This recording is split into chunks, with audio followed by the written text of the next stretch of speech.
get a look at the big 7 stories right now. Topping the list for us tonight, history was made at the Vatican today. Cardinal Robert Prevost has now been elected the first American Pope in the 2,000-year history of the Catholic Church.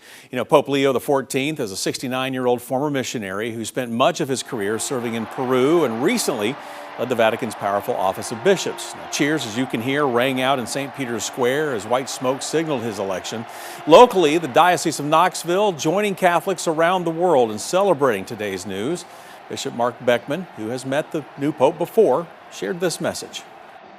His experience of working in the Vatican day by day, right beside Pope Francis, and his work in the church in Peru are going to give him the ability to step into the role of leadership almost instantly. So that's going to be a great gift. Bishop Beckman says East Tennessee's Catholic community is offering prayers of support as Pope Leo XIV prepares now to lead the global church. Next on the 7 for you, a federal grand jury tonight has indicted the man accused of setting fire to the Highlander Center in Newmarket. And we told you last week about the arrest of Reagan Prater, coming more than 5 years after the fire that destroyed the administration building at the world-renowned Civil Rights Education Center. Prater is accused of using a firebomb to start the fire. Federal prosecutors say he was inspired by a racist massacre at a New Zealand mosque.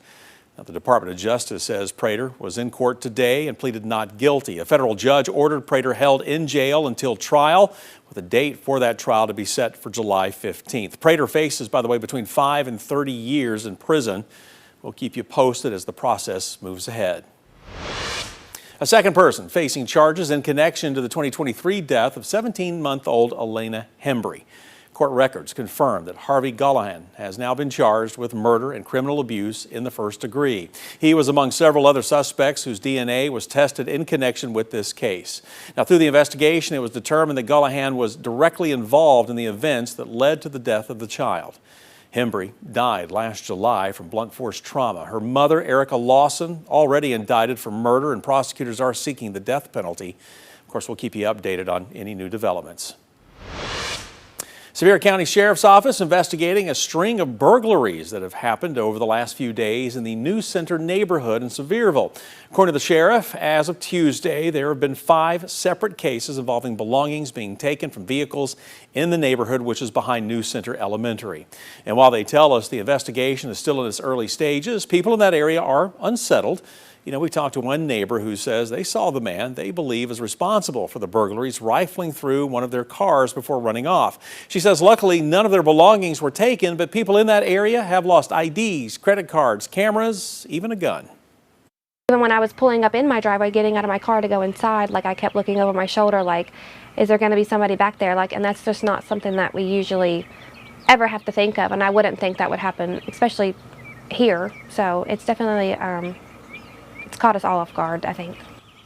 Another neighbor telling us before this, the area was known as a quiet, safe neighborhood where many people didn't feel the need to lock up their belongings. But the sheriff's office did state that some of the vehicles broken into were not secure. Our Big 7 list continues for you tonight. The new Vanderbilt poll is out detailing the immigration crackdown, tariffs, and approval of the president and Governor Lee. The poll shows Tennesseans are aligned in opposition to federal funding cuts and divided on presidential powers. The survey, done late last month, canvassed about 1,200 registered voters here in Tennessee. It shows Tennesseans overwhelmingly oppose cuts to major programs such as Social Security, Medicare, Medicaid, and Veteran Services, and oppose cutting research funding for hospitals and universities.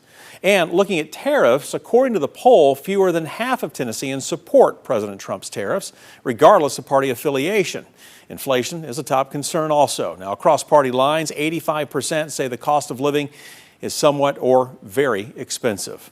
And looking at the approval of the governor, while Bill Lee has a net positive rating, the share of Tennesseans who approve of the job he is doing is the lowest for any Tennessee governor since the Vanderbilt poll began.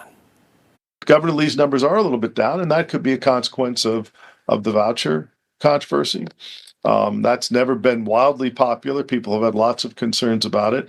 And so you could see that some of that could be coming back to cause a little bit of a decline in his numbers. Other topics brought up in the poll were the approval of politicians, where only 36% approved of the job Congress is doing, and sales tax on groceries was another big topic, which saw nearly 9 in 10 Tennesseans who think the tax should be cut. Speaking of the president and trade, today the White House revealed a trade agreement with the United Kingdom, increasing access for U.S. agricultural products and cutting tariffs on U.K. cars. Tonight we're hearing from a Tennessee business that is already feeling a slight impact from the tariffs in the automotive industry. Bass Tire in Nashville says tire manufacturers have increased prices by about 5%. And they'll start seeing that increase come June. It adds up. It really adds up. So like everything else, it affects the family budget. I think the long term, if they can get manufacturing back here, I think that would help to some degree. But short term, we're going to feel the pinch on that. Steve Bass estimates around 60% of their car parts are built overseas, but he says it is still cheaper to fix your car than buy a new one. And he's hopeful that prices on auto parts will balance out in the future. You know, we posted a lot more takeaways from the Vanderbilt poll on our website for you to check out, and you can do it at WATE.com. District Attorney General Sharm Allen has officially recused herself from the investigation involving Knox County trustee Justin Biggs. A court order filed yesterday names Blount County DA Ryan Desmond as special prosecutor. He will now lead the investigation and any potential prosecution moving forward. The order cites possible violations of Tennessee law, but offers no further details at this time. We'll continue following this developing story. And we're closing out our Big 7 list with the president's proposed budget. President Trump announcing today his plan to cut $1 billion from national parks and transfer many sites to states. The National Parks Conservation Association says this would wipe out budgets and staffing for 350 parks. This marks the largest proposed cut in the Park Service's history.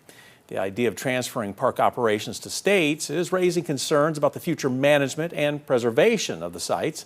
Ebony Preston Goddard, the Southeast Regional Director of the NPCA, says effects could be devastating. That number, that proposed cut, is roughly a quarter of the entire agency budget, right? And so that devastation would, impact so many parks and offices, but we're thinking about battlefields, the monuments, the recreation areas, historic sites, lake shores, seashores, you name it, right? And so all the people, all the stories, all the connections, all the programming, all the education that are tied to those things. And so the impact will certainly be vast.